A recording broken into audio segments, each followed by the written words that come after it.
बिस्मिल्लाहिर्रहमानिर्रहीम। अस्सलाम वालेकुम। अॼु असांजी टॉपिक आहे वॾो आम पूरो वंडींदड़ अलजबरा जे इज़हारनि जो जुज़ा मालूम करणु, पोइ आम पूरो वंडींदड़, पोइ वॾो आम पूरो वंडींदड़। त जुज़ा असां कीअं मालूम कयूं? साॻियो ई तरीक़ो आहे। पहिरीं 2x² जा असां जुज़ा मालूम कंदासीं, उहे आहिनि 2x। पोइ 4 जा जुज़ा मालूम कंदासीं। हाणे इन्हनि में इहे इन्हनि जा जुज़ा आहिनि, फैक्टर्स आहिनि। हाणे इन्हनि मां आम ॻोल्हींदासीं त उहो आम आहे 2।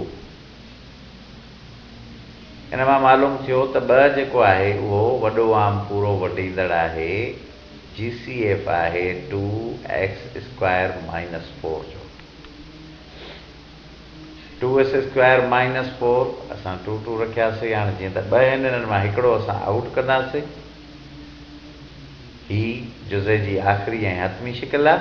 हाणे हिनखे असां चेक कंदासीं त वाक़ई असांजो दुरुस्तु आहे त ज़रब जो अमल कंदासीं। साॻियो ई अदद 2x² - 4 असांखे मिलियो। हीउ हिकु ॿियो मिसाल आहे 5b + 9b³।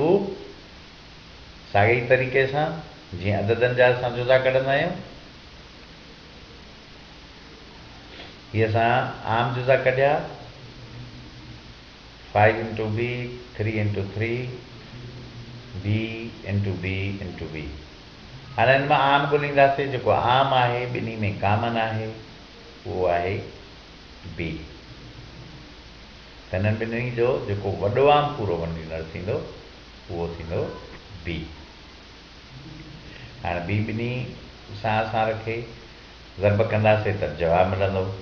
जे ज़रब जी विरासत वारी ख़ासियत डिस्ट्रीब्यूटिव प्रॉपर्टी इस्तेमालु कंदासीं त ॻाल्हि साॻी।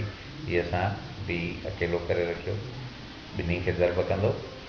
हाणे असां ज़रब जे महिल असां जवाबु चेक कंदासीं त असांखे साॻियो ई जवाबु मिलियो। हिकु ॿियो मिसाल आहे 8x ^ 4 + 4x ^ 3 - 2x²।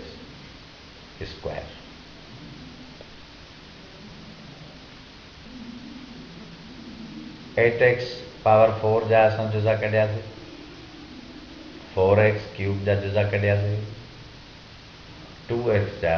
हाणे इन्हनि मां आम जेको जुज़ा असांखे मिलिया उहो 2 ऐं x।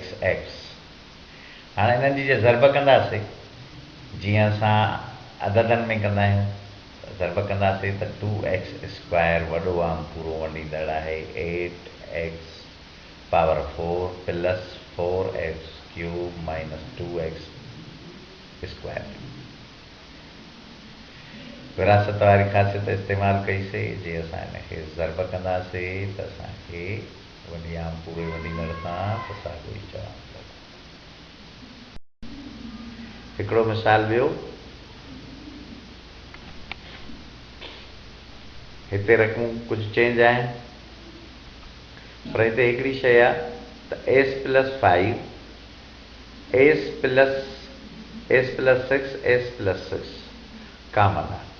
त ईज़ी आहे, जेको कामन ॿिन्ही में हुजे उनखे असां ॿिनि मां हिकु करे छॾींदासीं त आउट कंदासीं हिकिड़े खे, त हीअ असांजो वॾो आम पूरो वंडींदड़। ज़रब जो अमल कंदासीं, जवाबु साॻियो मिलंदो। हिते 2x + 3 कामन आहे,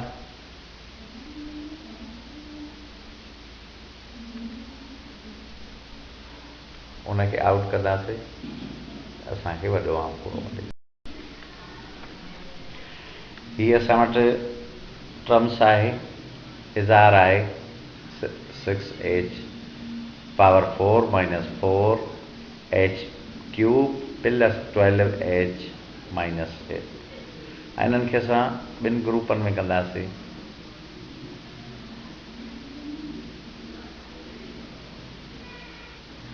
अॻियां 6h ^ 4 - 4h³ खे जे असां h³ ऐं 2 सां सादो कंदासीं, हेॾे असां चैन सां सादो कंदासीं। हीअ सादा थी विया।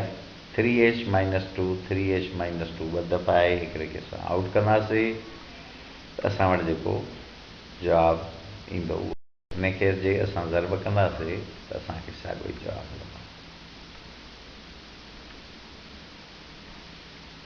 हीअ असांखे साॻियो जवाबु मिलंदो।